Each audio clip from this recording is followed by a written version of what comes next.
ya chaîne na biso YouTube CLZSS TV. Toza lisusu na esengo ya kozala liboso ya etando ike mpona kolobela bino makambo etali bonzambe. Tike ete kombo ya Yesu Masiya ya Melchisedeke ekomisama. Tokomeka muke kolobela na ntina etali création de l'homme. Nzambe ntango azoloba mokanda na ye ezolobisa biso makambo ya création. Na mekaki kotanga mokanda na ye ya Psaume 144 verset 3 à 4. Elobi boye: L'Éternel, qu'est-ce que l'homme pour que tu le connaisses, le fils de l'homme pour que tu prennes garde en lui.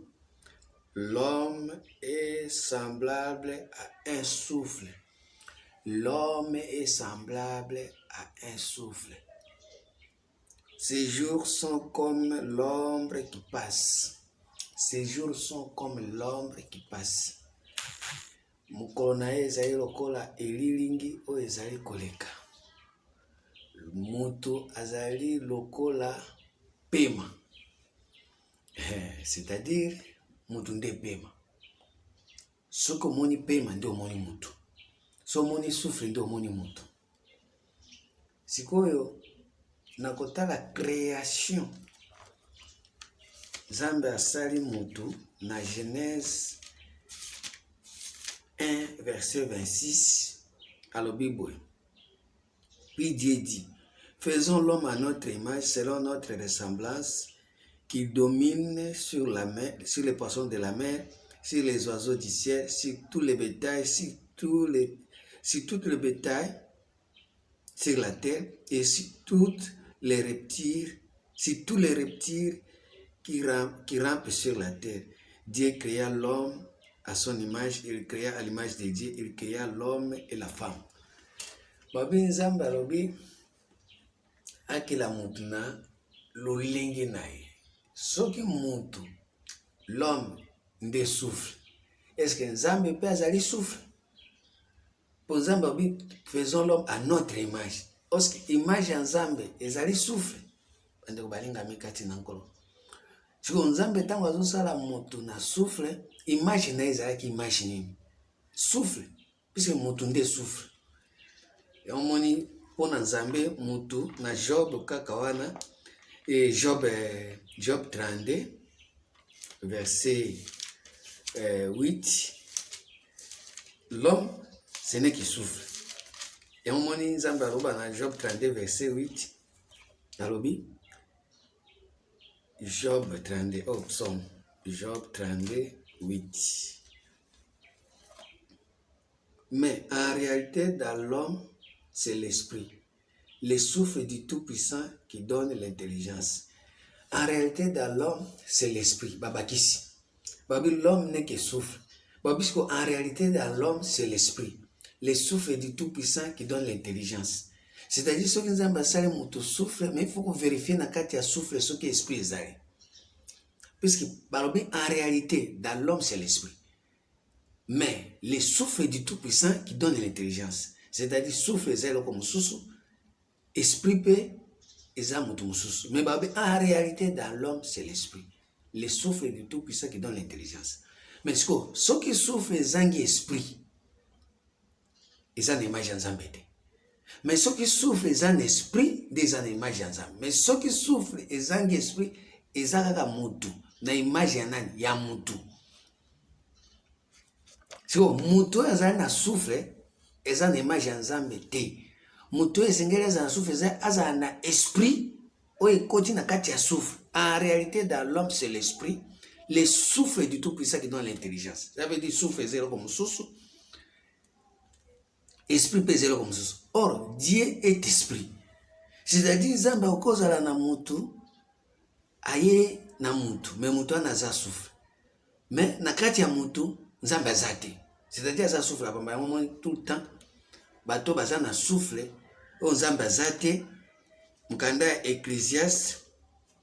Ecclésiaste 3, verset 8, verset 19, le Bible. Ecclésiaste 3, verset 19 à 21. Et le Bible. Car l'essor des fils de l'homme et celui de la bête sont pour eux une même sort, un même sort. Comme mère l'un, ainsi mère l'autre. Ils ont tous un même souffle. Et la supériorité de l'homme sur la terre est nulle, car tous est vanité. Supériorité na mutu na nyama ezati po bango nyonso bazaka na souffle ndenge moko. Mais esengelaki mutu azala na souffle o ezali na esprit po azala lolenge moko na nyama te. Puisque souffle soki eza na esprit nde epesaka intelligence. Mais souffle soki ezanga esprit bonyama ezali intelligence eza te. Bandeko balingami kati nango. Yango sikoyo Nzambe azolinga sikoyo akela mutu. Mais akelaka mutu ndenge nini? Na Genèse 2, verset 7. Et le Bible. L'Éternel Dieu forma l'homme de la poussière de la terre. Il souffla dans ses narines un souffle de vie et l'homme devint un être vivant. Nzambe awande asalaki mabe. L'Éternel Dieu forma l'homme de la poussière de la terre. Il souffla dans ses narines un souffle de vie et l'homme devint un être vivant. Au lieu Nzambe a soufflé, ndenge Nzambe a soufflé na kati ya mtu. Au lieu a soufflé, il ne fallait pas souffler. Il ne fallait pas souffler.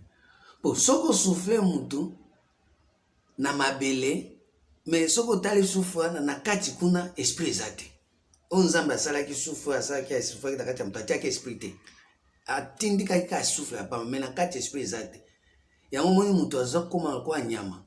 Ndenge nyama zokufa, ndenge pe mutu azokufa parce que batiaki souffre ezangi esprit. Or, en réalité dans l'homme c'est l'esprit, le souffle du tout puissant qui donne l'intelligence. Si le problème est Nzambe, asalaki erreur pourquoi? Dans le candidat ya Psaume 54, verset 30. Psaume 54, verset 30. Et le Bible. Tu envoies ton souffle, ils sont créés. Et tu renouvelles la face de la terre. Tu envoies ton souffle, ils sont créés. Bato bazo ki la mana souffle. Oli bato ba ki la mana esprit, bato bazo ki la mana souffle. Or Nzambe azolinga te bato ba ki la mana na souffle, fallait bato bazala na esprit. Na kati ya souffle, nde bato bazala bato. Nesko bato bazala na souffle sans esprit. Ya mwisiko pema ya mutu na ya nyama, na ya bete, izakaka pema moko. Or mutu sikoyo ya souffle wana sans esprit, ya moni Jésus amonaki Pierre azana souffle, mais zaki n'esprit te. Yango abengi ye boye. Na mukanda ya Marc 8:33. Pierre azalaki na souffle, mais zaki n'esprit te. Marc 8:33. Puis, ayant appelé la foule avec ses disciples, il leur dit, non, verset 33. Mais Jésus se retourna et regardant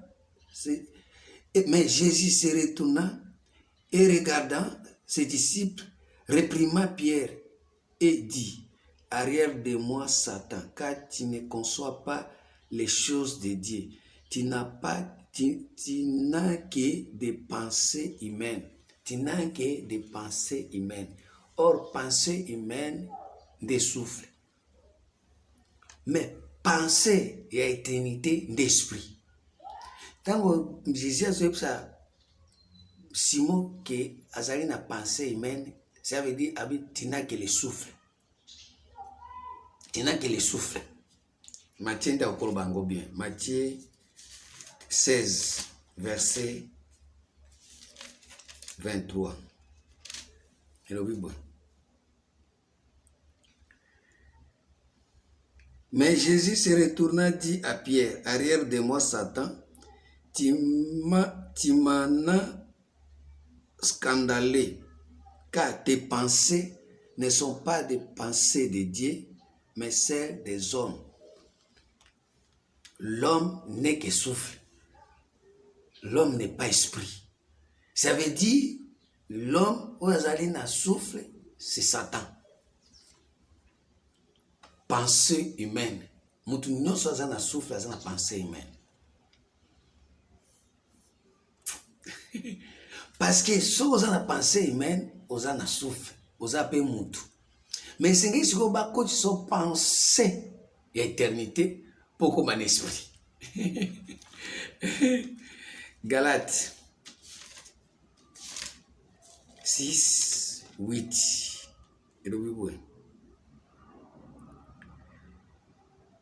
Celui qui sème pour sa chair moissonnera de la chair la corruption. Mais celui qui sème pour l'esprit moissonnera de l'esprit la vie éternelle.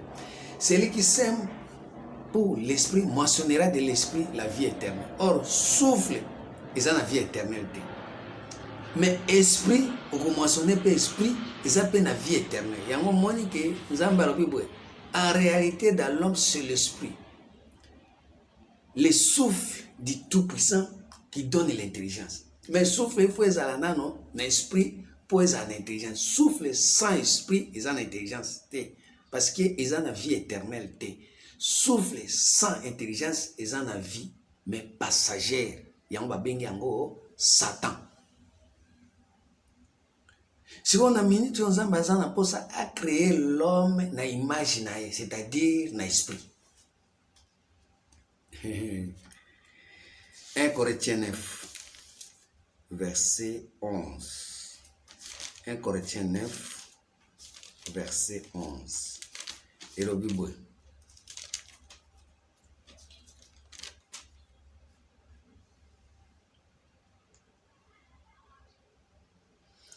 Si nous avons sémé par vous, et si nous avons sémé parmi vous les biens spirituels, et que c'est une grosse erreur, c'est une grosse affaire si nous moissonnons vos biens temporaires.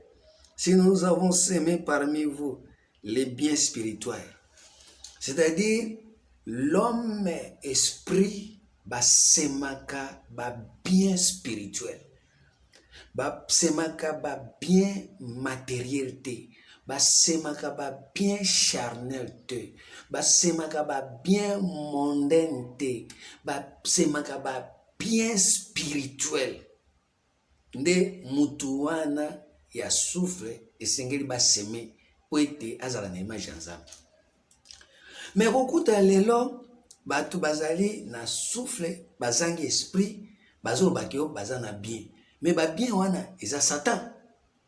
Eza utaki pa Satan. Pensée humaine. Il y a un moment où les autres ont dans le Troisième Testament, tous ont convoqué l'esprit. Tous ont benga l'esprit. Tous ont réuni l'esprit. Tous ont ça là mélange. Tous ont unité. Tous ont déjà unité. Union, il y a l'esprit. Mukanda ya Apocalypse 22, verset 17. Et l'esprit et l'épouse disent viens. L'esprit et l'épouse disent viens. Disent viens. Et que celui qui attend dise viens. Et que celui qui a soif vienne. Et que celui qui veut prendre de l'eau et de la vie gratuitement. Je déclare à quiconque attend les paroles de cette prophétie, de ce livre, si quelqu'un y ajoute quelque chose, Dieu le frappera des fléaux décrits dans ce livre. Et si quelqu'un y retrache quelque chose, des paroles du livre, de cette prophétie, Dieu retrachera sa part dans l'arbre de vie et de la ville sainte décrit dans ces paroles. C'est-à-dire, esprit de Singeriya. Or, ce qui est esprit est, n'est-ce pas, tu vas comme la maille gratuitement. parce que mai wana Jean azoloba yango na mukanda ya Jean 7 verset 37. Esengeli esprit nde loba po soki esprit elobi te mai ekoya te, mai okomela ekozala mai ezoya po omelango gratuitement, tokofuta mbongo, okofuta régie des eaux. Or l'eau c'est la vie. Jean 7 37. Les derniers jours, les grands jours de la fête, Jésus se tenait debout, s'écria, si quelqu'un a soif, qu'il vienne à moi et qu'il boive. Celui qui croit en moi, des fleuves d'eau vive couleront dans son sein, comme dit les Écritures. Et il dit cela de l'Esprit qui devait recevoir ceux qui croiraient en lui. Car l'Esprit n'était pas encore donné parce que Jésus n'avait pas encore été glorifié. C'est-à-dire, Jésus azalaki na souffle, azalaki na esprit te, parce que esprit azalaki te. Mais awa sikobi, moto azana posa ya mai aya. Azolobela makambo wana par rapport na esprit, parce que esprit etikala koya te, parce que bato bazalaki na souffle sans esprit. Or, esprit soki ye, nde bato bakomela nini? Mai nini? Liloba nzambe. Soki esprit ezate okomela te, ça veut dire koka no liloba nzambe te. Ozoka makambo ya satana, ozoka liloba satan. Po liloba nzambe eyaka nde na esprit. Po soki ye na esprit nde eza liloba nzambe. Mais soki eza na souffle eza liloba mais ya satana. Nzambe sunga molimo. Yango wana omoni Jean 3 zoloba, ce qui est né de la chair est chair, ce qui est né de l'esprit est esprit. Il faut que vous naissiez de nouveau. Bandeko baninga mikati na nkolo. Or kobotama de création. Tango botami na esprit de création. Or po botama na esprit esengeli premièrement nano Nzambe asala yo faveur olongwa na souffle. Longwa na souffle. Po yo zo souffle uzaka na kati ya souffle. Et puis ozo bakina na Nzambe. Nzambe azala na kati ya souffle. Nzambe azala nde na esprit nde atiaki yango na souffle. Or Nzambe esprit wana nde atiaki yango po ete ekende kofanda na souffle ezali Satan, po Satan azala na vie, mais vie wana ko permettre esprit de dominer. Eza te que Satan souffle et dominer. Ya omoni lelo bato nyonso baza na souffle sans esprit, makambo bazo sala Satan nde azo dominer parce que esprit eza te. Galate 4. Bato nyonso bana mike, bana esprit te. Ya omoni Satan azo dominer. Galate 4 premier verset. Galate 4 premier verset. Satan doit dominer. Or, aussi longtemps que l'héritier est enfant, j'ai dit qu'il ne diffère en rien d'un esclave, quoiqu'il soit le maître de tout. Or, ce qui est héritier, azana mona muke, c'est-à-dire azana souffle, mais azangi esprit, azana mona muke. Pour mona muke, azala kana souffle, mais azala na esprit te. Mais ce qui mwana azana no mwana azali wana Satan azali ko diriger ye. Satan de azo konzaye. Azana no esclave. Malgré aza héritier, mais tellement azana souffle, azana esprit te, Satan azo memaye, azo kumbaye partout. Azo memaye na buzoba, azo memaye na makambo ezanga tina par rapport à nini? Souffle. Souffle ezali kola vent, ezali kola mpepe, azo memaye na mpepe. Yango moni place oyo souffle ezali mpepe ezalaka. Et puis mpepe ezali bato balandaka mpepe, vanité, vent. Toye na vent oyo, ndenge tokomi na suka ya mbula, vent moko koya wana, ba prière kaka ya kobondela makambo ya suka ya mbula. Eza vent. Omoni mpe tokoti janvier, février, ba prière nyonso esali mpe lokota. Oh, aneo eza ane ya boye, oh aneo eza ya boye, aza ane ya boye, ekendekeli zonga. Otala boye, eloko moko eza te changement, eza te bato ba tourner ka rond. Po ezali vent, ezali tourbillon, ezali tempête.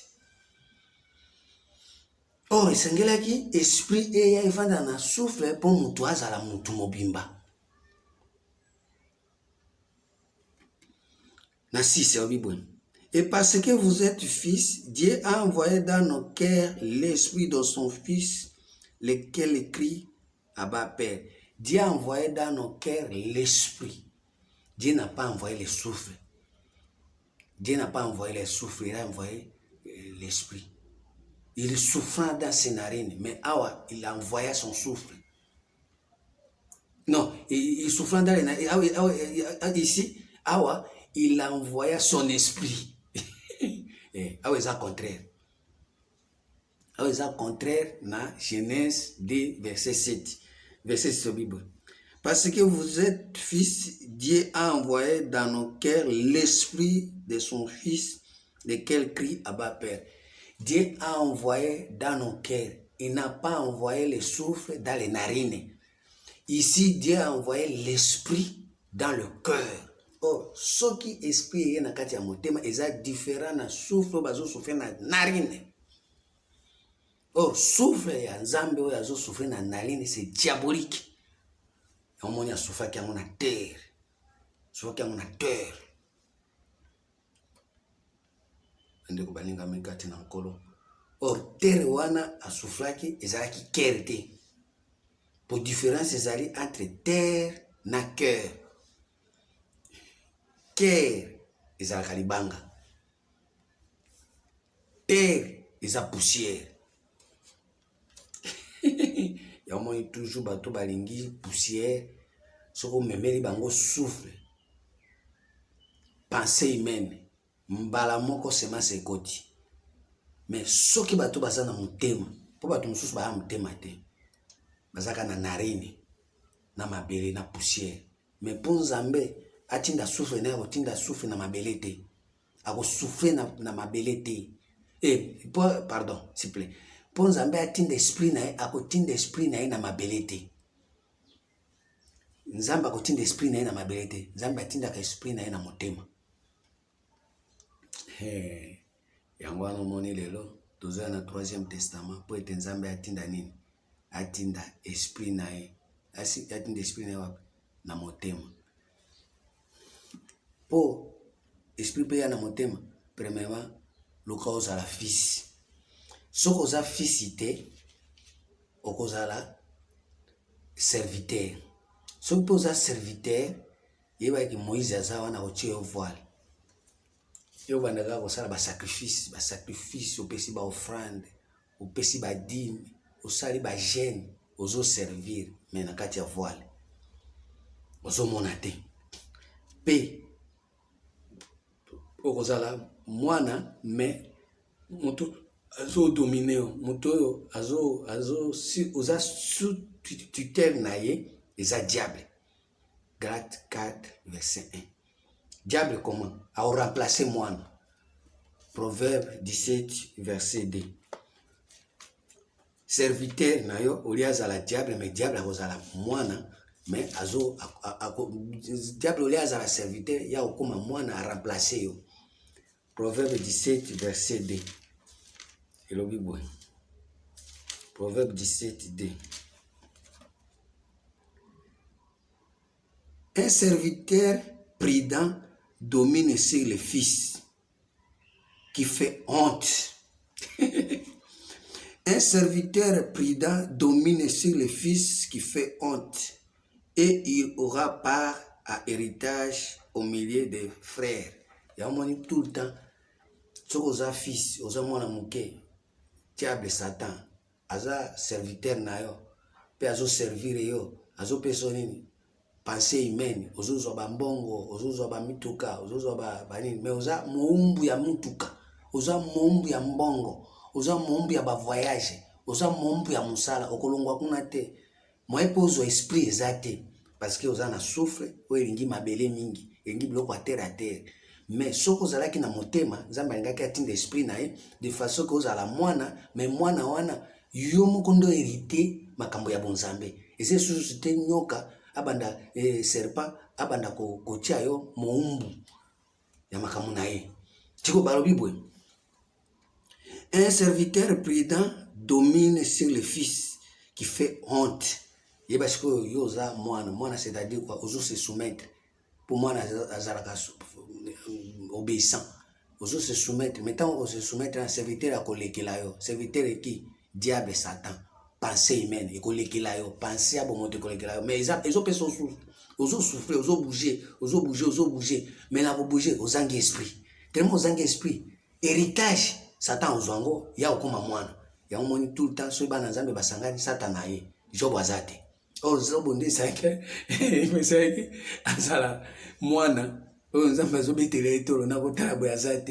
Pourquoi? Parce que Job azaki terre à terre, terre naïe, et Satan azaki ko promener, azote mon ya biloko, mon ya ba voyage, mon ya mbongo, mon ya kintumba, mon ya mutema mabe, mon ya lokoso, hene, tiraema, mon ya jalousie, mon ya orgueil, mon azaki mon ba orgueil, so ki azaka toujours comme elekeli. Ya mon ishikoyo, Satan a dominé, bon moi na nyoso ya zanango, azako souffrir. Proverbe 30, verset 10. Ne calomnie pas un serviteur auprès de ton maître, de peur qu'il ne te maudisse et qu'il ne te rende coupable. Ils ont maudit serviteur. Pourquoi? Parce que vous avez ça pouvoir. Vous avez ça pouvoir. Vous avez ça pouvoir. Vous avez à maudire. Vous avez calomnie. Ah, Satan, dengozawana, pour Jésus, Pierre bi, bazoba kingana zani, Pierre bi, tu es le Christ. Christ, au calomnier moine, au commissaire Satan. Ça veut dire, Christ, pensée humaine, au calomnier déjà. Tant qu'on oublie Christ, il a pensée humaine, il va au calomnier, à maudire. Et on dit, ça c'est Pierre, qui maudit par rapport à qualifier Christ. Tu es le Christ, pensée humaine. Pour Jésus, à mon avis, Pierre, Pierre est mon ami, mais Jésus n'est pas qui. Parce que Pierre a une pensée humaine. C'est quoi, Jésus a tombé le Pierre, tu es Satan, pensée humaine. Mbalamoko, serviteur, a maudit Pierre. Na umoni Pierre tout à zako wanga na Yesu. Po azwaki na mnulingi yako kaloni. Na ndenge ya kaloni. Yango wana lelo tozolinga te bato bazala na souffle, tolingi bato bazala na esprit. Po bazala na intelligence, bayeba ko distinguer souffle na esprit. Bayeba pe ko comprendre que ndenge esprit eza po ete epesa moto opportunité ya komela mai. Gratuitement, mai soki yo meli gratuitement. Ezate que pour mela mai il faut ba futisa yo. Pour mela mai il faut ba banda kulukelo ba akrobasi ba bonde la yo. Mai ezali lo banzambe, po yo ke lo banzambe il faut ba lukandingi ba koluba po ba flatter yo. Nzambe azelobi, nzambe la kisinga o mela mai te o mela ngo il faut futa. Ba posa na yo bakokisango yo pe oma po ba peso prophétie balola baloma ozo melango na pasi oko komela te to kotia lo babozo comprendre te ozo sosola te moyo meleza te parce que yo zawana osaka na souffle mais oza na esprit te po souffle koya te mais esprit koya te mais souffle nde koya or souffle basufa ona mabere bato baza terre à terre. Yango nazo senga na Nzambe asunga bato bioso bazoyoka bakambo oyo po ete lelo soki Nzambe asali moto na image na ye nde création esali mais création etikala kosalema te sikoyo totala ndenge souffle yaka Hébreu 1 souffle yaka ndenge Hébreu 1 verset 5 elobi boye Hébreu 1 5 elobi boye car auquel des anges Dieu n'a-t-il jamais dit. Auquel des anges Dieu n'a-t-il jamais dit? Pourquoi? Pourquoi Dieu n'a-t-il jamais dit? Pourquoi Nzambe a-t-il rebattu? Parce que les anges baza souffle. Les anges baza souffle. Baza kana souffle. Baza n'esprit. Et Nzambe a-t-il ba ange bino bozaka na souffle boza n'esprit. Moi na benga bino bana. Moi na nanga izate. Car auquel des anges Dieu n'a-t-il jamais dit, tu es mon fils, je t'ai engendré aujourd'hui. Et encore, je serai pour lui un père et il sera pour moi un fils. Dieu est esprit. Son fils aussi, il faut qu'il soit esprit. Son fils ne doit pas être le souffle. L'homme n'est qu'un souffle. Non, son fils c'est l'esprit. Il faut moi Nzambe à l'esprit. Et lorsqu'il introduit de nouveau dans le monde les premiers-nés, il dit que tous les anges de Dieu l'adorent. Tous les souffles l'adorent. Plus il dit des anges, celui qui fait de ces anges des vents, c'est-à-dire souffle, et de ses serviteurs une flamme de feu, ba ange baza ba vent, ba souffle, mon pepe, ba ange ba dum pepe. De plus, il dit déjà celui qui fait des anges des vents et de ses serviteurs une flamme de feu, mais il dit au Fils, ton trône, ô Dieu, est éternel. C'est-à-dire, tant qu'on que Fils, c'est-à-dire mon troisième esprit. Esprit nini, esprit à création, esprit est à créer. Tokozongela, totangana no Zacharie 12.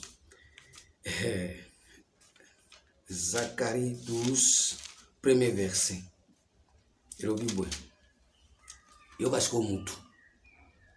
Zacharie 12, premier verset. Oracle, parole de l'Éternel sur Israël. Ainsi par l'Éternel qui a étendu les cieux et fondé la terre et qui a formé l'esprit de l'homme au-dedans de lui. C'est lui qui a formé l'esprit de l'homme au-dedans de lui. Soki nzambe atie esprit ya mutu na kati na ye, azesusu mutu te oyo azali na souffle ya pamba, akomi siko na intelligence. Nzambe soki atie esprit na kati ya mutu, nde akomi mwana. Soki nzambe atie esprit na kati ya mutu, nde akomi mwana. Mais pour mes amis, bato ebele balingaka te batia esprit. Or, soki batia esprit, ndenge totangi na Galate 4 verset 6 kuna, nde mbala moko esprit wana ekomisi yo mwana. Eza souffle ekomisaka mutu mwana te. Esprit nde ekomisaka mutu mwana po ete ozala soumise na esprit. Yango moni sikoyo soko komi soumise nde siko problème eza na Hébreu 1 oyo tozo continuer. Mais il dit au Fils, ton trône, ô Dieu, est éternel. Le sceptre de ton règne est un sceptre d'équité. Tu as aimé la justice et tu as haï l'iniquité. C'est pourquoi, ô Dieu, ton Dieu t'a oint d'une huile de joie au-dessous de tes égaux. Et encore toi, Seigneur, tu as au commencement fondé la terre et les cieux sont l'ouvrage de tes mains. So, tango Nzambe azotia esprit na mwana nae, mbala moko Nzambe azo créer monde nae na terre nae na cieux nae, oyekomami na Genèse 1:1. Au commencement Dieu créa les cieux et la terre. C'est pourquoi, oh Dieu, ton Dieu t'a dit oui déjà au-dessous de tes égaux. Et encore toi, Seigneur, tu as au commencement fondé la terre. Tu as fondé la terre. Quelle terre? Terre où ils allaient bien créer. Ça veut dire que tu as la terre, et il toujours ezwaka ba souffle. Mais tu as la terre, où il ezwasikoyo, la terre, ya poussière, mais comme cœur. Or, cœur pèse à la terre. Ça veut dire que c'est semer dans mon thème. Mais mususu basemaka na mabele. Zo ande motema pèse à la terre. C'est que terre il y a Hébreu 1, ils ont motema. Et encore toi, Seigneur, tu as au commencement fondé la terre et les cieux sont ouvrages de tes mains. Ils périront, mais tu subsisteras. Ils verront tous comme un vêtement. Tu les rerouleras comme un manteau et ils seront changés. Mais toi, tu restes le même et tes années ne finiront point. Moi, c'est que pour Nzambe, ce qui appelle si mutu souffle, appelle ça qu'il vie éternel. Mais Nzambe, ce qui appelle si mutu esprit, pardon. Nzambe, ce qui appelle si mutu esprit, appelle ça qu'il vie éternel. Mais Nzambe, ce qui appelle si mutu souffle, ils appellent souffle, m'pepe koleka. Ils périront. Ils périront parce que bazana souffle, bazana esprit. Mais mon tour bazana esprit a périr jamais parce que esprit ezo pesa intelligence ezo coacher na relation na Nzambe akoboya iniquité akolinga équité Or, équité ezali esprit oyo ezali na kati ya mutu oyo ezosala makambo oyo ezobima spontanément. Ezobima pasa osuka mutu asali makambo ezobima spontané. Mais so mutu azali na souffle eza makambo oyo bazoprépare yango, bazotia yango na papier, bazotia yango baloi, bazotia yango baekeko. Batu nyonso baza na souffle, baza na bikeko. Ça veut dire po aloba makambo il faut balakisa ye loba boye, sala boye, sala boye. Mais mutu aza na esprit asalaka makambo sans pota bato batinde kosuka kaka pa asali. Et puis azosala wana ezali esprit ya éternité oyo euti epai ya Père éternel. Parce que basemaki esprit.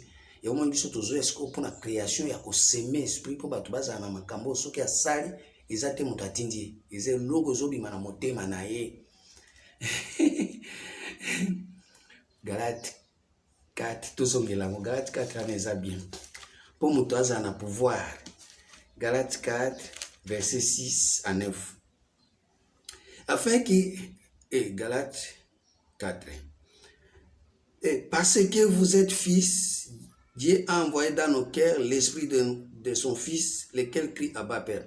Ainsi tu n'es plus esclave, mais fils. Et si tu es fils, tu es aussi héritier par la grâce de Dieu. Aujourd'hui, héritage. Héritage de serviteur à Botola qui est dans Proverbe 17, verset 2. Mais ah, yo fils, yo moko récupérer héritage. Ainsi tu n'es plus esclave, mais fils. Et si tu es fils, tu es aussi héritier par la grâce. Autrefois, ne connaissant pas Dieu, vous servez des dieux qui ne le sont pas de leur nature, Satan. Vous servez des dieux qui ne le sont pas de leur nature, Satan. Parce que vous avez souffle, vous avez servi banzambe oyo, bazan na nature be ba na souffle, be ba banzambe te, na nature be ba banzambe te. Mais à présent que vous avez connu Dieu, ou plutôt que vous avez été connu de Dieu, comment retournez-vous à ces faibles et pauvres rudiments auxquels de nouveau vous voulez vous en servir encore? Vous observez les jours, les mois, les temps et les années.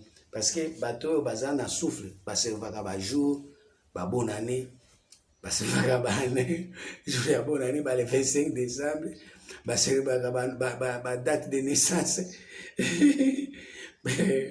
Ah zabe. Tikete kombo ya Masia ya Mesete Sedek ekumisama. Merci beaucoup. Tamba mona ba comprendre. Si vous pouvez comprendre, poser question, réponse César. Merci.